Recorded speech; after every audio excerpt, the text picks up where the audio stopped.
একবার ওকে দেখ, ও একজন ড্রাইভার, আর তুই এত বড় একটা রেস্টুরেন্টে ওকে যাওয়ার কথা বললি। ও অ্যাফোর্ড করতে পারবে এইসব? তুই আর টাইম পাস করার জন্য কাউকে পেলি না?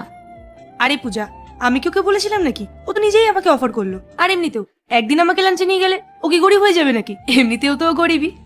তুই অত চিন্তা করিস না, একদিন ওর সাথে লাঞ্চে চলে যাবো, ব্যাস, তারপর ওকে টাটা বাই বাই করে দেবো।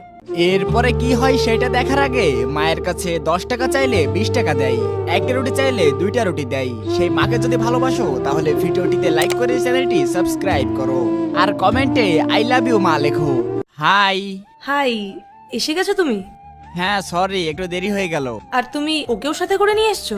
হ্যাঁ, আসলে ওকে আমি কোথায় বা রেখে আসতাম। আসো বসো। এক্সকিউজ মি, আপনার চাবিটা পড়ে গেছে। ও আচ্ছা, থ্যাংক ইউ। বাইরে যে মার্সিডিজটা পার্কিং এ আছে ওটা আপনার? হ্যাঁ আমার।